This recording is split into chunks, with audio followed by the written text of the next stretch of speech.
Welcome back dear students. आज अपन solve करने वाले हैं क्वेश्चन नंबर 5 जो कि असाइनमेंट के क्वेश्चंस हैं और आईएमपी क्वेश्चन है। ठीक है, देखो इसमें क्या दिया मेरे पास। द लाइंस ऑफ रिग्रेशन है मेरे पास दो, बाइवेरिएट डिस्ट्रीब्यूशन बोलते हैं इसको अपन, जिसमें दो इक्वेशंस आपको दी गई हैं।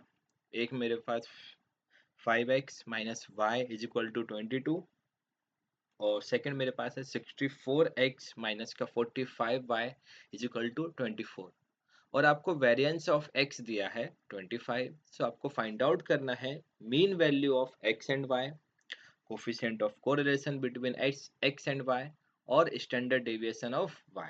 ठीक है, सो जब भी मेरे पास ऐसी दो इक्वेशंस हमारे पास दी गई हैं तो हमेशा हम अज्यूम करते हैं, ठीक है, कि चलो पहले अपन निकालते हैं मीन वैल्यू। पहला पॉइंट लिखेंगे अपन। जो मीन वैल्यू आती है वो हमेशा मेरे पास जो इक्वेशंस हैं उन पर लाई करती हैं। ठीक है, तो हम दोनों इक्वेशंस को अपन सॉल्व करेंगे और जो हमारे पास एक्स और वाई का आंसर आएगा वही हमारे पास एक्स मीन और वाई मीन की वैल्यू हो जाती है। ठीक है, इक्वेशंस को अपन रीअरेंज कर लेंगे। पहले मेरे पास एक्स वाली टर्म आएगी, फिर मेरे पास वाई वाली टर्म आएगी, इक्वल टू में कांस्टेंट आएगा और ये मेरे पास सेकंड। इसको मैंने दे दिया, इसको मैंने नाम दिया क्वेश्चन नंबर 1, ये मेरे पास है क्वेश्चन नंबर 2। ओके, अब देखो मैं क्या करूं। मेरे पास अगर मुझे x को एलिमिनेट करना है तो दोनों को सेम बनाना पड़ेगा मुझे, और अगर मुझे y को एलिमिनेट करना है तो y का मल्टीपल दोनों सेम होने चाहिए। ओके, सो यहाँ पे लिखा है 45y। सो मुझे यहाँ पे क्या लेके आना है 45, यानी मुझे इक्वेशन नंबर 1 में 45 से मल्टीप्लाई करना है जिससे कि y का मल्टीपल दोनों एक जैसे हो जाए। ओके, सो हम क्या करेंगे, इक्वेशन नंबर फर्स्ट में 45 से मल्टीप्लाई कर देते हैं। क्या होगा मल्टीप्लाई करने पे, ये 225 आएगा x minus 45y is equal to 990। इसको आप ले दो इक्वेशन नंबर थर्ड। अब देखो मेरे पास यहाँ पे ही 45y, यहाँ पे ही 45y, पर दोनों कैसे हैं हमारे पास माइनस माइनस के हैं। अगर हमको कोई वैल्यू कैंसिल आउट करनी है तो वो दोनों हमेशा अपोजिट होनी चाहिए, यानी एक वैल्यू आपकी प्लस की होनी चाहिए और एक वैल्यू आपकी माइनस की होनी चाहिए। ओके, सो अगर मेरे पास दोनों एक जैसे हैं तो हमेशा हम माइनस करते हैं। सो इक्वेशन नंबर सेकंड और इक्वेशन नंबर थर्ड को अपन माइनस कर देते हैं। ठीक है, तो हमने लिख लिया इक्वेशन नंबर सेकंड, ये लिखा हमने इक्वेशन नंबर थर्ड, और जब अपन माइनस करते हैं तो साइन चेंज हो जाते हैं। जो वैल्यू प्लस की होती है वो माइनस की बन जाती है और जो माइनस की होती है वो प्लस की बन जाती है। ओके, अब देखो 64x मेरे पास प्लस का है और माइनस का 225 है। सो मेरे पास क्या आएगा माइनस का 161x। ये दोनों कैंसिल हो जाएंगे और यहाँ बचेगा मेरे पास प्लस का 24 माइनस का 990 बचेगा माइनस का 966। ओके, माइनस से माइनस कैंसिल हो जाएगा। सो x इज इक्वल टू क्या हो जाएगा 966 अपॉन 161। इससे इसको आप डिवाइड कर दो तो ये जाएगा मेरे पास x इज इक्वल टू 6। ये आपका पहला आंसर। अभी जो मेरे पास x की वैल्यू आई है इसको आप इक्वेशन नंबर 1 इक्वेशन नंबर 2 किस में ही पुट कर सकते हैं। ओके, देखो यहाँ पे मेरे पास मल्टीपल ज्यादा पड़ा है और यहाँ पे मल्टीपल स्मॉलर है, तो मैं इक्वेशन नंबर 1 में वैल्यू पुट करूंगा। ओके, सो जो x की वैल्यू है वो अपन पुट कर देते हैं इक्वेशन नंबर 1 में। ये आ जाएगा इक्वेशन नंबर 1, यही थी मेरे पास। यहाँ लिखेंगे अपन 5 into 6 minus y is equal to 22। दोनों का अपन मल्टीप्लाई कर देंगे। ठीक है, मुझे y की वैल्यू निकालना है। सो इसको अपन यहाँ ले जाएंगे, ये मेरे पास यहाँ आएगा, y इज इक्वल टू 8 हो जाएगा। सो देयरफॉर x मीन की वैल्यू 6 एंड y मीन की वैल्यू 8। ये आपका पहला आंसर कंप्लीट हो गया। ओके, अब आते हैं अपन सेकंड पॉइंट पे। हमको फाइंड आउट करना है coefficient of correlation between x and y। Okay, so ये फॉर्मूला हमने पढ़ा हुआ है कोफिशिएंट ऑफ कोरिलेशन का, दोनों रिग्रेशन कोफिशिएंट का मल्टीप्लाई और उसका रूट निकाल दो। ओके, इसको भी दे देते हैं अपन इक्वेशन नंबर 1। अब हमको ना इसकी वैल्यू निकालना है। देखो जो दो इक्वेशंस मेरे पास दी गई हैं हमेशा ना इसमें हम अज्यूम करते हैं। ठीक है, सो मैंने अभी अज्यूम किया हुआ है कि 5x minus y is equal to 22 जो आपकी इक्वेशन है वो है x ऑन y। ओके, इसको हमने माना हुआ है x ऑन y। ओके, अब देखो x ऑन y दिखती कैसी है भैया, x ऑन y वो दिखती है इस तरीके से कि x is equal to a plus b y, यानी जो x एंड y की जो इक्वेशन होती है मेरे पास वो इस फॉर्मेट में होती है। यानी जो इक्वेशंस मैंने हमने मानी है इसको हमको रीफ्रेम करना है इस इक्वेशन की जैसे।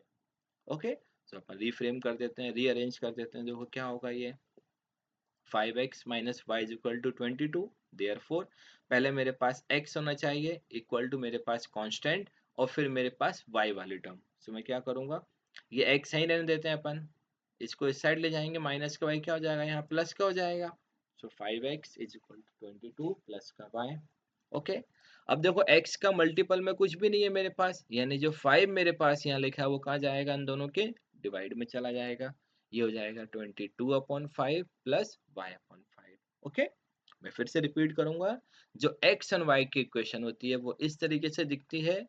तो जो इक्वेशन हमने अज्यूम की है उसको अपन रीअरेंज करेंगे इस फॉर्म में। ओके, अब इसको अपन कंपेयर करेंगे स्टैंडर्ड इक्वेशन से। ठीक है, सो मुझे निकालना है b ऑफ एक्स वाई। देखो कौन सी इक्वेशन है ये, x एंड y की। so, कौन सा कोफिशिएंट आएगा मेरे पास यहाँ से, b ऑफ एक्स वाई। सो इस इक्वेशन में जो y का मल्टीपल होता है, देखो x on y equation, the multiple of y is a regression coefficient. y का मल्टीपल क्या है यहाँ पे, 1/5 है, 1/5।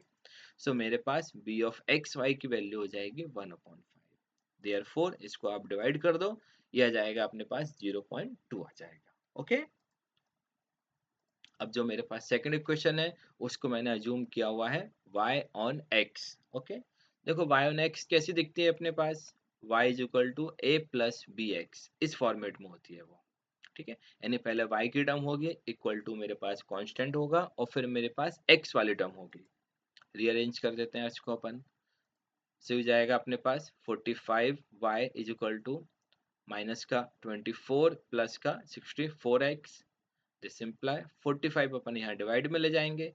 सो माइनस का 24/45 plus 64x/45। Okay, same process इसमें कौन सा निकलेगा मेरे पास, b of y x. Okay, so b of y x में क्या होगा, x का मल्टीपल, क्या है x का मल्टीपल मेरे पास, 64/45, ये हो जाएगा।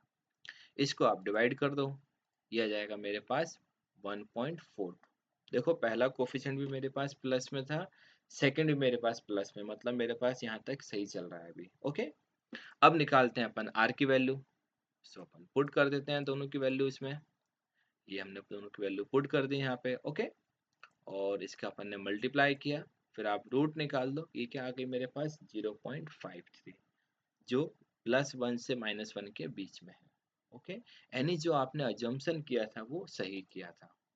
ठीक है, सो देखो value of correlation coefficient lies between -1 से +1, यानी कि हमने जो अजम्पशन किया था वो कैसा है अपने पास, करेक्ट है हमारा अजम्पशन। ओके, अगर मान लो मेरे पास यहाँ वैल्यू बाहर होती, मतलब अगर मेरी वैल्यू क्या आ जाए 1 से ज्यादा आ जाए, सो मेरा अजम्पशन गलत है, हमको अपना अजम्पशन चेंज करना है। ओके, और फिर अपन क्वेश्चन को फिर से सॉल्व करेंगे। सो ये हो जाएगा अपने पास आर की वैल्यू। थर्ड पॉइंट आपको निकालना है standard deviation of y. Okay, तो जो डेटा हमको दिया है वेरिएंस ऑफ एक्स हमको दिया गया है 25। ये फॉर्मूला मेरे पास होता है standard deviation is equal to under root variance. So sigma x is equal to हो जाएगा अंडर रूट 5। देयरफॉर रूट इसका क्या होगा, रूट मेरे पास 5 हो जाएगा। तो सिग्मा एक्स की वैल्यू कितनी हो जाएगी अपने पास, 5 हो जाएगी। ये देखो वी नो दैट ये फॉर्मूला मेरे पास होता है b of y x is equal to r sigma y upon sigma x. Okay, इसमें अपन सारी वैल्यू पुट कर दो। सो देखो क्या हो जाएगा अपने पास, ये बी वाई एक्स की वैल्यू क्या है 1.42 इक्वल टू आर की वैल्यू 0.53 इंटू सिग्मा वाई अपन को निकालना है अपॉन में 5। ये यहाँ जाके मल्टीप्लाई में हो जाएगा, ये अपन ने मल्टीप्लाई कर दिया। अगली स्टेप में क्या होगा, ये इसके डिवाइड में चला जाएगा, ये आ जाएगा 0.53 आपके डिवाइड में आ जाएगा। इसको अपन इससे डिवाइड कर दो, सो ये आंसर आ जाएगा मेरे पास 13.40। खत्म, ये आपका आंसर। सो ये आ जाएगा आपके पास standard deviation of y series. Okay, thank you, मिलते हैं अपन अगली वीडियो में।